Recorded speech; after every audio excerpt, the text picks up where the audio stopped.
The lecture hall explodes with laughter.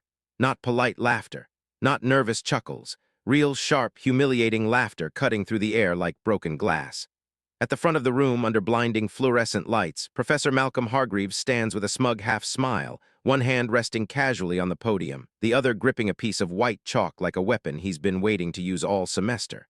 And right in front of him, alone, exposed, and frozen in place, is Jamal Carter. A black freshman, 19 years old, back straight. Hands trembling slightly at his sides, every eye in the lecture hall, over 200 students, locks onto Jamal as if he's a curiosity, a spectacle, a mistake that wandered into the wrong room. Professor Hargreaves taps the chalk against the board. Tap, tap. The sound echoes louder than it should. "Well," the professor says, his voice smooth, amused, almost playful. "You were very confident a moment ago, Mr. Carter. You insisted that my solution was, what were your words?" He turns to the class. "Anyone remember?" A few students snicker. Someone mutters, "Wrong." Hargreaves smiles wider.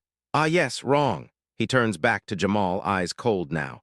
"So," he says, "since you seem to believe you understand graduate-level number theory better than I do, I've prepared something special, an equation." He pivots and begins writing. The chalk screeches as symbols spill across the blackboard, integrals nested inside summations, Greek letters stacked on exponents, variables looping back on themselves like snakes eating their own tails. The room goes quiet. Even the top students, those who sit in the front rows, who normally smirk at everyone else, are staring now, brows furrowed, mouths slightly open. This isn't homework-level math. This isn't even exam-level math. This is the kind of equation whispered about in study groups like an urban legend, an impossible equation. Hargreaves steps aside and gestures grandly toward the board. "There you go, Mr. Carter," he says. "Solve it right now, no notes, no calculator." He folds his arms. "Or," he adds lightly, "you may admit that perhaps you spoke out of turn and sit down." The silence stretches. Jamal swallows. His heart is pounding so hard he can hear it in his ears. He can feel the weight of the room pressing down on him, the expectation of failure, the quiet certainty that this moment will end exactly how everyone expects. He glances around. Some students won't meet his eyes. Others are openly amused. A girl near the aisle whispers to her friend, not quietly enough, "Why would he even raise his hand?" Her friend shrugs. "Guess he wanted attention." Jamal's jaw tightens. He looks back at the board. The equation isn't just complex, it's cruel. Designed not to test understanding, but to humiliate, to make a point, Professor Hargreaves leans forward slightly. "Well," he repeats, "tick-tock."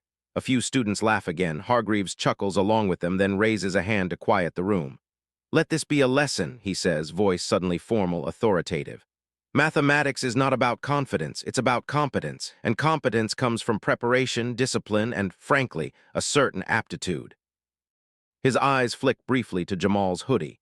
His sneakers, his dark skin, the implication hangs heavy in the air. Jamal feels his face burn. He opens his mouth, then closes it. For a split second, doubt flashes through him. What if he's right? What if I misread it? What if this time I can't see it? Professor Hargreaves sees the hesitation and pounces. "Exactly," he says softly. "Nothing to say." He turns to the class. "This is why we don't interrupt lectures with half-baked ideas. It wastes everyone's time." He picks up the chalk again. "I'll solve it myself," he continues, "though I doubt many of you," his gaze flicks back to Jamal, "will be able to follow." That's when Jamal speaks. "Wait." The word comes out quiet but steady. Hargreaves freezes. Slowly, he turns back. "Yes," he says, eyebrow raised. "Do you have something else to contribute?" Jamal takes a breath. "I can solve it," he says. A ripple of disbelief moves through the room, then laughter, louder this time. Hargreaves laughs too, an indulgent, almost kind sound, as if Jamal has just told a harmless joke. "Oh, Mr. Carter," he says, "this is not remedial algebra. This is a problem that took me weeks to master." He steps closer, lowering his voice. "You are embarrassing yourself." Jamal meets his gaze. "I still want to try." The room falls silent again. Hargreaves stares at him for a long moment, then he smiles, a thin, dangerous smile. "Very well," he says. "By all means, impress us." He steps aside and gestures to the board. "Take your time," he adds. "We're all watching." Jamal walks forward. Each step feels heavier than the last. He picks up the chalk. It's cold in his hand. Behind him, the entire lecture hall is holding its breath, some eager, some uncomfortable, most convinced they're about to witness a public failure they'll remember for years. Jamal stares at the equation, and something shifts. The noise fades. The room disappears. All he sees are patterns, relationships, hidden symmetries beneath the chaos. His hand moves, slowly at first, Then faster, he writes, stops, erases, rewrites. A murmur starts in the room. Wait, what is he doing? That's not the standard approach. Hargreaves' smile falters just slightly. Jamal keeps going. Lines of math fill the board, not copying, not guessing, but transforming the equation, folding it in on itself, simplifying it in ways no one expects. 10 minutes pass, then 15. No one laughs anymore. Hargreaves steps closer to the board, squinting. That's incorrect, he says, though his voice lacks confidence. Jamal doesn't look back. Actually, Jamal says calmly, if you substitute here, he taps a section of the equation, the divergence cancels out. The professor's face tightens. That's not possible, he snaps. You're assuming continuity where there is none. Jamal finally turns. There is continuity, he says. It's just not obvious in this form. He turns back and writes 3 more lines. Then he circles the final result and steps away. The answer sits there, clean, elegant, complete. For a moment, no one breathes. Professor Hargreaves stares at the board, then back at Jamal, then at the board again. His face drains of color. That's, he begins. He stops. The room is dead silent now. One student in the front row whispers, is that right? Another shakes his head slowly. No way. Hargreaves' hand trembles as he lifts it, pointing at the board. This is nonsense, he says. You expect us to believe you solved an unsolved extension of the problem in 20 minutes. Jamal turns fully toward him. I didn't solve it today, he says quietly. I've known the solution since I was 16. The words hit like a thunderclap. Hargreaves laughs sharply. That's absurd. Jamal reaches into his backpack. The professor stiffens. Don't, Hargreaves says. Put that away. Jamal pulls out a folded piece of paper, not notes, not a cheat sheet, a printed academic journal. He walks forward and places it gently on the podium. Hargreaves glances down, then his eyes widen. The title at the top of the page is familiar, too familiar, and beneath it an author's name, J. Carter. Hargreaves' mouth opens, closes. The room feels like it's about to explode. Jamal looks at him steadily. You said aptitude matters, he says. You're right. The professor's hands are shaking now. The students lean forward in their seats.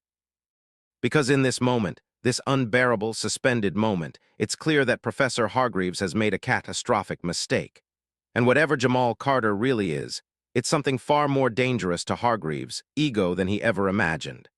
Question of the day, audience engagement. Have you ever been judged or underestimated because of how you looked, spoke, or came from?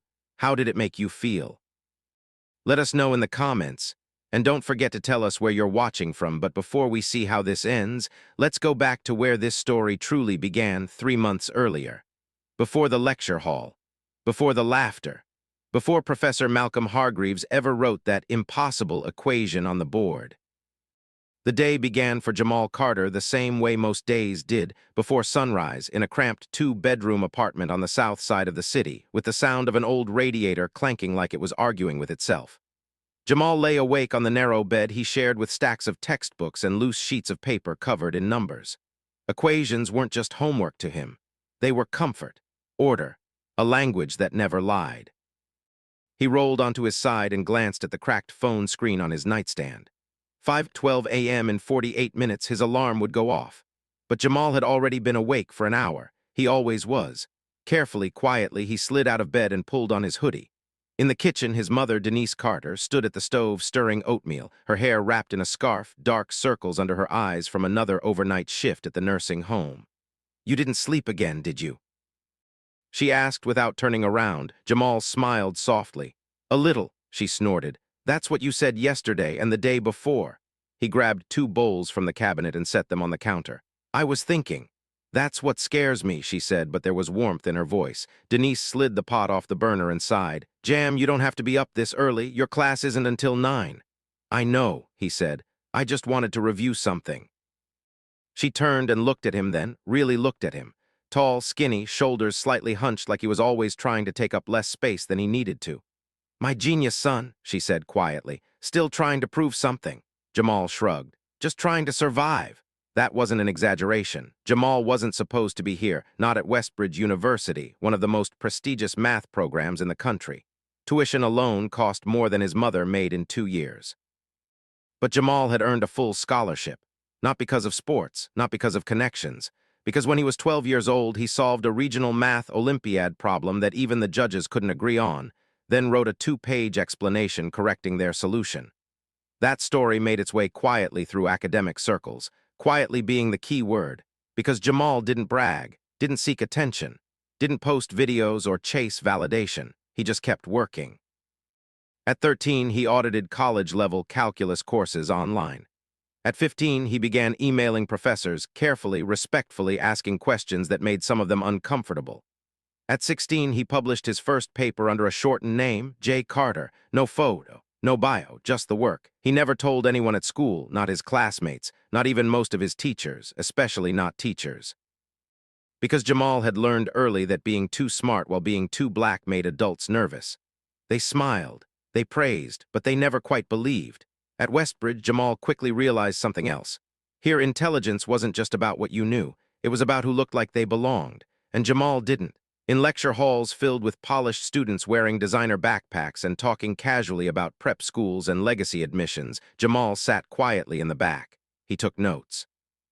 He kept his head down. He didn't raise his hand unless he was absolutely sure, and even then he hesitated, because every time he spoke he felt eyes on him, not curious, judging. In his very first week, a student leaned over and whispered, "Are you here on a sports scholarship?" Another asked, "Did you get special consideration?" Jamal learned to smile and deflect. "I'm just here to learn," he'd say, but the hardest part wasn't the students. It was Professor Malcolm Hargreaves. From the moment Jamal walked into Hargreaves' advanced mathematics lecture, something felt off. Hargreaves was a legend at Westbridge, published, tenured, arrogant. He spoke as if the room owed him attention, and he had a habit, subtle but consistent, of deciding who mattered within the first 5 minutes. Jamal noticed it immediately. Hargreaves called on certain students repeatedly, praised them by name, chuckled at their jokes. And when Jamal raised his hand during the second week, tentatively, carefully, Hargreaves paused, squinted, and said, "Yes, you." Not Jamal, not Mr. Carter, just you. Jamal answered the question correctly. Hargreaves nodded once. "Right," he said flatly. Moving on. No acknowledgement, no follow-up. But when a blonde student 2 rows ahead repeated the same point 5 minutes later, Hargreaves beamed. "Exactly, Thomas. Excellent insight." Jamal felt something twist in his chest. Still, he stayed quiet until the day everything changed. That morning, Denise Carter stood at the apartment door as Jamal adjusted his backpack. "You eating today?" she asked. "Yes, ma'am," he lied. She handed him a folded $20 bill anyway. "For emergencies." Jamal tried to refuse. She wouldn't let him. "Jam," she said, gripping his hand. "This scholarship, this school, this is your way out. Don't let anybody make you forget that." "I won't," he said. But as he walked across campus later, past stone buildings that felt older than his entire family history, doubt crept in. That day's lecture topic was something Jamal knew intimately, so intimately that it bothered him when Hargreaves explained it incorrectly. Not completely wrong, just imprecise, oversimplified, the kind of explanation that sounded impressive but hid a flaw beneath it. Jamal felt his pulse quicken. "Don't do it," he told himself. "Don't raise your hand." But then Hargreaves said it. "The proof is trivial," he declared. "Anyone with a basic understanding should see this immediately." A few students nodded. Jamal stared at his notes. The flaw was right there, small but dangerous, and if left unchallenged, it would mislead everyone in that room. He thought of his mother, of the sacrifices, of how hard he'd worked to get here. Slowly, his hand rose. That single motion, quiet, respectful, set everything in motion. Hargreaves stopped mid-sentence. "Yes," he said, irritation already creeping into his tone. Jamal cleared his throat. "I think there's an issue with the assumption in step 3. The room went still. Hargreaves' eyes narrowed. "Issue?" he repeated. "Yes, sir," Jamal said. "The continuity condition doesn't hold in that case." A pause, then a soft laugh from the professor. "No," Hargreaves said. "It does." Jamal swallowed. "I don't think it does." That was it. That was the moment. The air shifted. Hargreaves' smile vanished.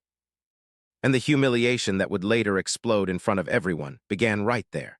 Because Jamal didn't just challenge a proof. He challenged Hargreaves' authority. And for a man like Malcolm Hargreaves, that was unforgivable. What Jamal didn't know, what no one in that lecture hall knew, was that this single act of honesty had led them straight toward a reckoning years in the making. A day where brilliance could no longer hide. A day where cruelty would finally meet consequence. The walk to Hargreaves Hall that morning felt longer than usual. Jamal crossed the quad with his backpack slung over one shoulder, autumn wind cutting through his hoodie. Students passed him in clusters, laughing, debating problem sets, complaining about midterms.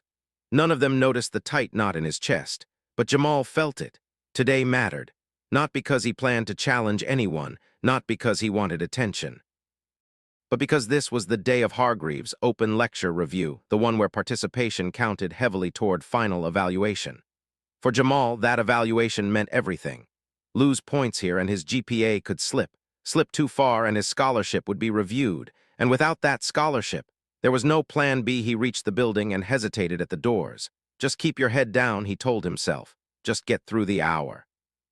The lecture hall was already filling up when Jamal slipped into a seat near the back. He opened his notebook, aligning his pen carefully at the top of the page.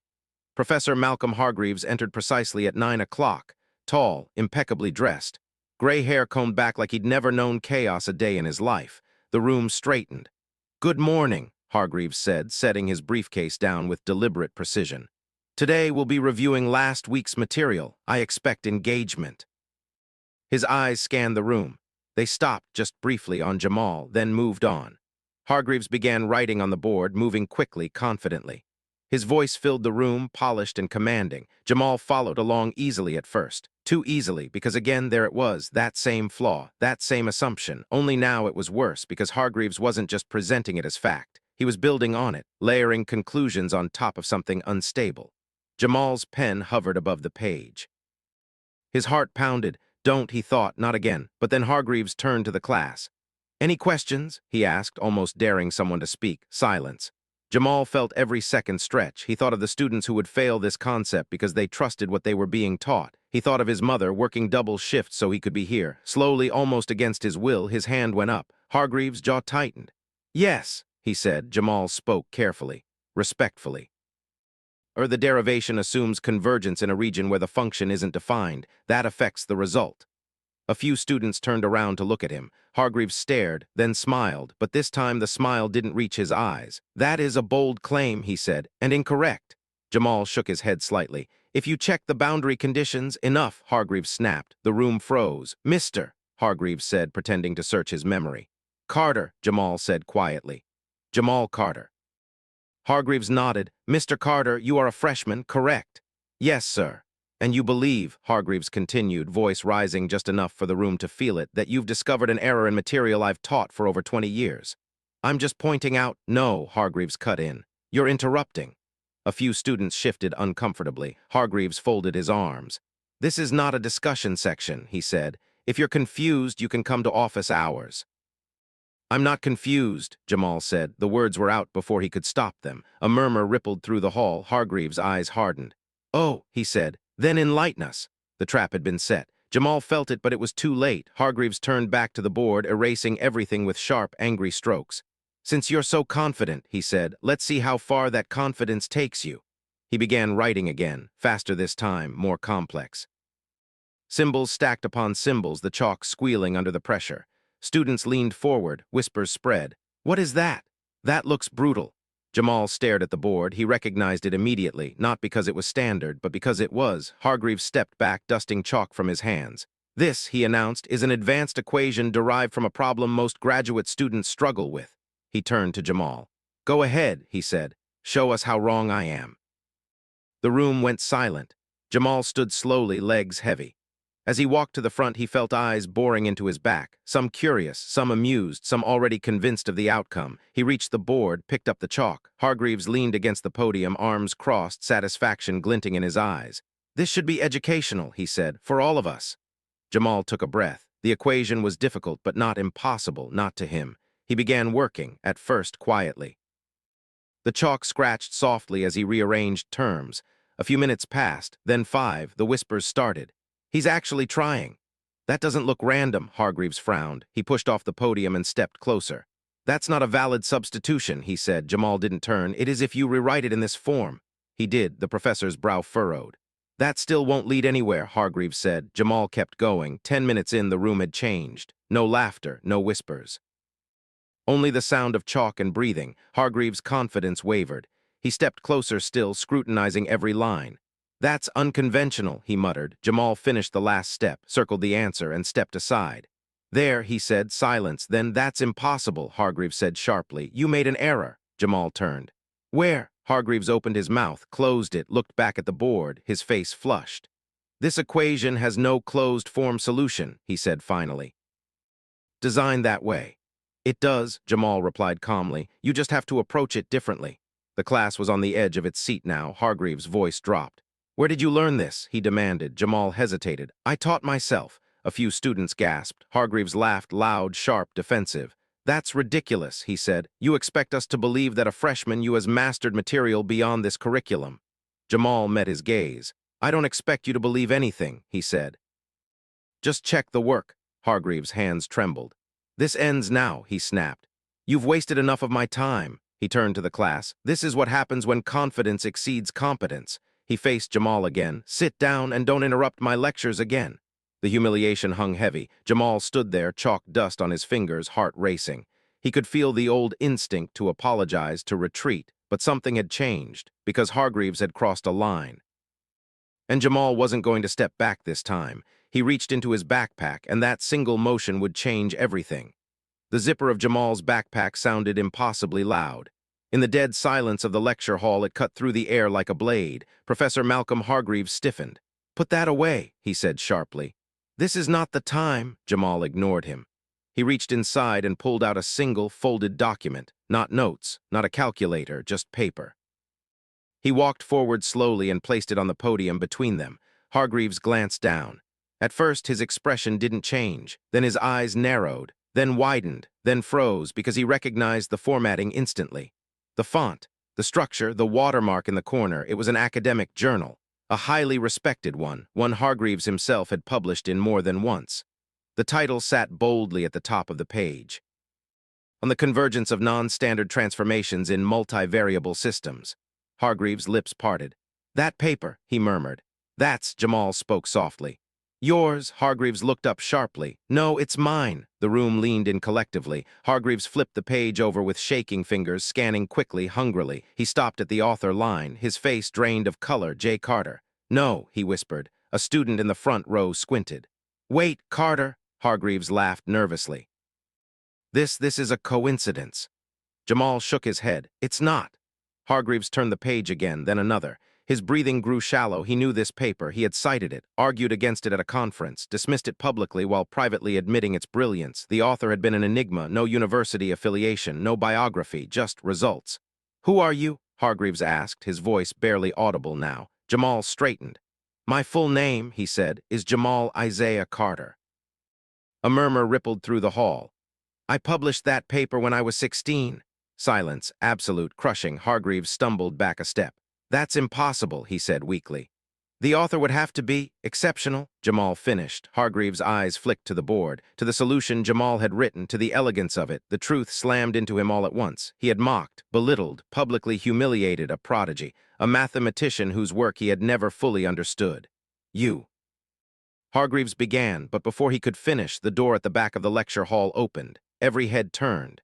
A woman in a navy blazer stepped inside, followed by two administrators. The room buzzed with confusion. Hargreaves stiffened.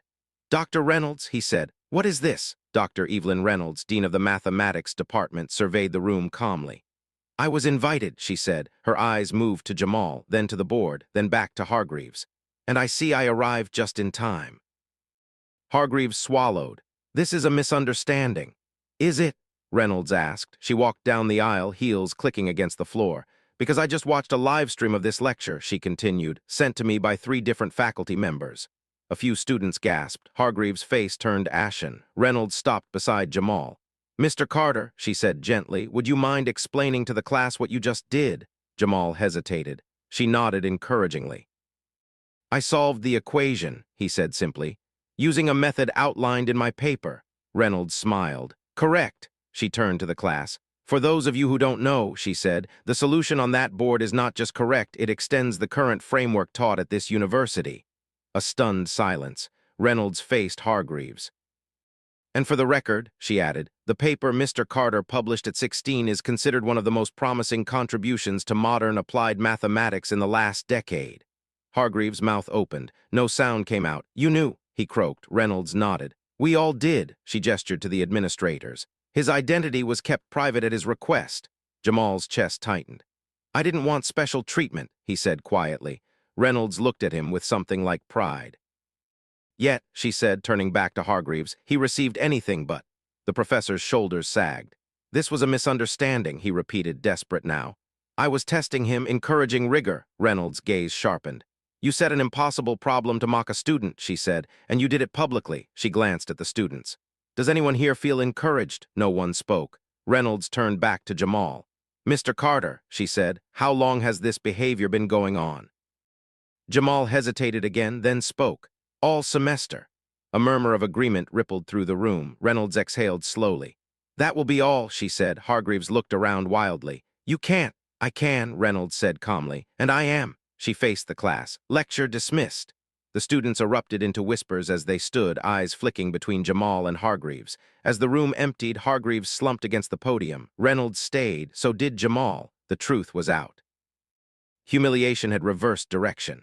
And Professor Malcolm Hargreaves finally understood he had never been the smartest person in the room. The room felt heavy with tension, even as the last students filed out. Professor Hargreaves sat slumped at the podium, chalk still in hand, staring blankly at the board he had so proudly written on only moments ago. The complex equation, elegant and complete, now mocked him in silence. Dr. Evelyn Reynolds stood tall, arms crossed, surveying the scene.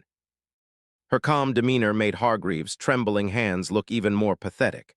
Malcolm, she began, her voice measured but ice-cold, your actions today were unacceptable. Public humiliation, bias, and intimidation have no place in this department or any classroom. Hargreaves opened his mouth, closed it, tried to speak again. I didn't intend to. Intentions, Reynolds interrupted sharply, don't erase consequences. Setting a student up to fail because of assumptions about their background, their appearance, or their race is indefensible. Jamal, standing quietly near the podium, watched. He felt a strange mixture of relief and pity. Relief that the ordeal was over. Pity because the man who had tormented him had no idea how close he had come to breaking a truly brilliant mind. The dean sighed. Effective immediately, you are suspended pending a full review of your conduct, Malcolm. And I will be reporting this incident to the university board. Hargreaves' face went pale. Suspended, he whispered. For this? Yes, Reynolds said firmly, and this is just the beginning. You will be required to attend bias training, and we will be contacting the professional boards where your reputation matters. This level of misconduct has consequences. The professor slumped deeper, feeling the weight of a lifetime of arrogance collapse in seconds. For once, his voice failed him entirely. Jamal, meanwhile, took a step closer to Dr. Reynolds. Thank you, he said softly, for not letting him get away with it. Reynolds gave him a warm, knowing smile. You didn't need saving, she said, but sometimes people in positions of authority need a reminder that brilliance isn't measured by ego, and neither is respect. Jamal nodded, thinking of the months he had endured. The silent judgment, the condescending glances, the constant need to prove himself while keeping a low profile. The humiliation was real, but now he felt vindicated in a way that words couldn't fully capture. Meanwhile, outside the lecture hall, the students had gathered in small groups, buzzing with excitement. Some were whispering about the shocking reveal, others were pulling out their phones, taking photos, recording video snippets to capture the moment of triumph. Jamal walked past them with quiet dignity. There was no gloating in his step, only the calm confidence of someone who had survived a storm that was never about mathematics. It was about character, courage, and resilience. A group of students approached him hesitantly. One of them, a girl from his calculus seminar, spoke up. Jamal, that was incredible. I mean, you solved it, and you were right all along. Jamal smiled politely. I just did what the problem required. Anyone could have seen it if they looked carefully. The girl shook her head. No, Jamal, most of us wouldn't even have tried. You stood your ground. That takes more courage than we can imagine. Jamal's expression softened. He looked around at the students who had once doubted him, sneered at him, or ignored him. Sometimes, he said quietly, it's not about being seen. It's about doing what's right, even if no one believes in you at first. As he walked down the corridor with Dr. Reynolds following him, he felt something shift within himself. The humiliation, the fear, and the doubt that had clung to him for months began to dissolve. What remained was a quiet, undeniable truth. Intelligence, integrity, and perseverance would always prevail when arrogance and prejudice tried to take the lead. In the administrative offices, Hargreaves sat in silence, waiting for the formal reprimand and documentation that would make his suspension official. His mind raced.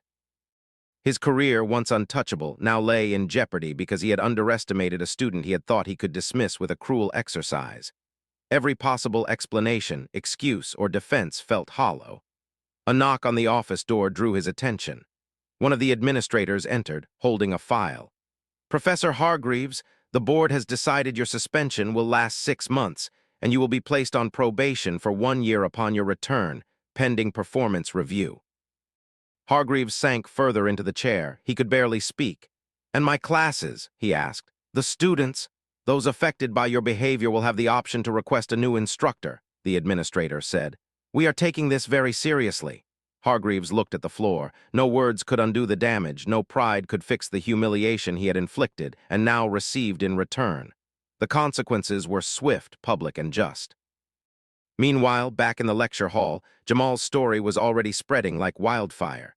Students were posting snippets online, sharing the story on social media, praising the young prodigy who had not only solved the impossible equation, but also demonstrated courage and dignity in the face of blatant discrimination. Dr. Reynolds approached Jamal one last time before leaving. You handled yourself remarkably, she said. Few people could maintain that level of composure under pressure. You've not only taught a lesson to one professor, you've reminded everyone here what true intellect and character look like.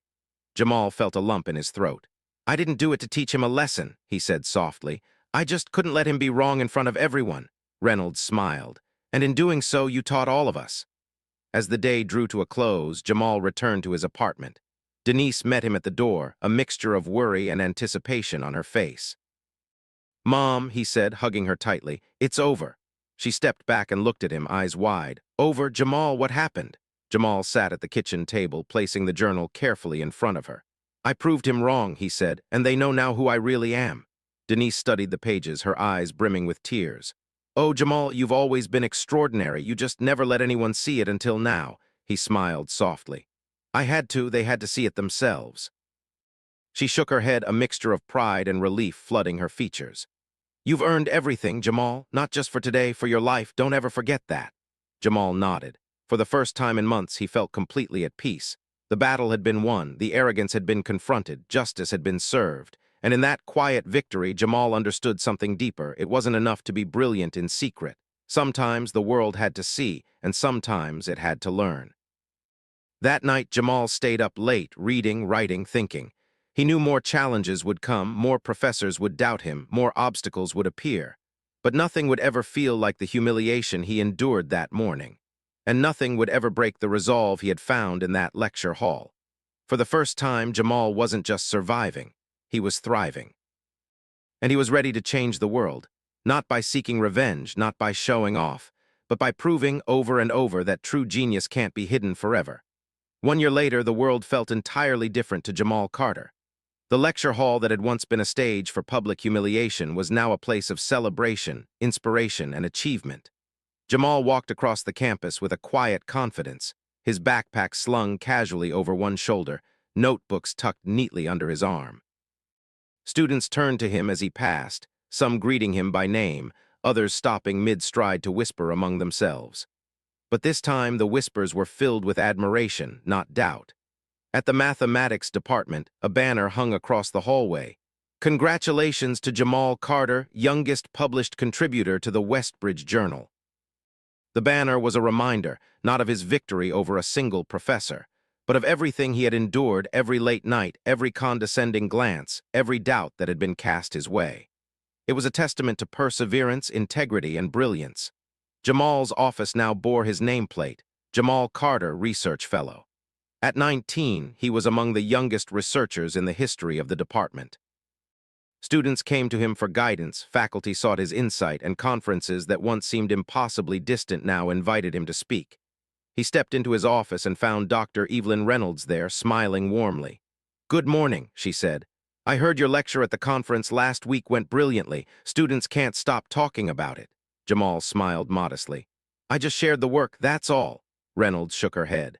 Jamal, what you do goes beyond sharing, you inspire. You prove that character, dedication, and intelligence are inseparable, and your courage, well, it's remarkable. He paused, looking out the window at the campus below. It wasn't just courage, he said softly. It was necessity. I had to show them the truth, not for me, but for anyone who might be doubted because of who they are. Reynolds nodded. And you've changed more than just a classroom or a professor's perspective. You've changed a culture. Meanwhile, the memory of Professor Hargreaves lingered, but not in the way Jamal feared. Hargreaves had been suspended for 6 months, required to attend bias and sensitivity training, and placed on probation for a year. The university board made the suspension public, alongside a statement condemning his behavior and highlighting the importance of equitable treatment in the classroom. Hargreaves had tried to recover his reputation quietly, but whispers followed him wherever he went. His students no longer feared him. They saw him as fallible. The arrogance that had once defined him had been replaced by a palpable caution, a reminder that brilliance alone could not excuse cruelty or prejudice. One afternoon, Jamal passed by Hargreaves' office and saw the former professor carefully correcting a student's homework, speaking quietly, almost timidly. Their eyes met for a brief moment. Hargreaves nodded, a silent acknowledgement that things had changed. Jamal returned the nod but continued on his way. There was no need for anger or revenge. Justice had already been served. At home, life had improved in ways both big and small. Denise Carter no longer worked double shifts to keep the lights on. She had been offered a promotion at the nursing home, and Jamal's scholarship covered all of his educational expenses. Their apartment had been renovated slightly, with brighter lighting, new furniture, and a sense of peace that had been absent for years. "Mom," Jamal said one evening as they shared dinner, "I couldn't have done any of this without you." Denise smiled, her eyes glistening. "I never doubted you for a second, Jamal. You had the mind of a genius and the heart of a lion. You've always been destined for greatness." That night, Jamal sat at his desk, surrounded by textbooks and papers, and reflected on the year that had passed. What had begun as fear, humiliation, and doubt had become a story of triumph. The impossible equation, once a weapon of cruelty, had become a symbol of his persistence, skill, and integrity. He remembered the lecture hall, the mocking laughter, Hargreaves' smug expression, the tension, the fear. And he remembered the moment of revelation when the truth was undeniable. That moment had changed everything, not just for him but for anyone watching, anyone who had ever been underestimated, ignored, or humiliated because of who they were. Jamal knew the journey was far from over. There would be new challenges, new skeptics, new equations that seemed impossible. But now he carried something stronger than fear or doubt. He carried certainty, the knowledge that talent, courage, and integrity could overcome any obstacle. He leaned back in his chair and picked up his pen. Across the page, new symbols began to flow. Patterns emerged. Ideas took shape. The work that had begun quietly in his bedroom years ago was now shaping the future. And in that moment, Jamal Carter smiled. Because he had not only survived, he had risen. Because the world had finally seen what brilliance truly looked like. True genius is not measured by ego, race, or background. It is proven through perseverance, integrity, and courage. Never let anyone diminish your potential, because the right moment will come when the world will see your brilliance. If Jamal's story inspired you, make sure to like this video, share it with friends and family, and subscribe to the channel for more incredible real-life stories of courage, perseverance, and triumph. And don't forget, leave a comment below telling us about a time you proved someone wrong or overcame an impossible challenge. Your story deserves to be heard.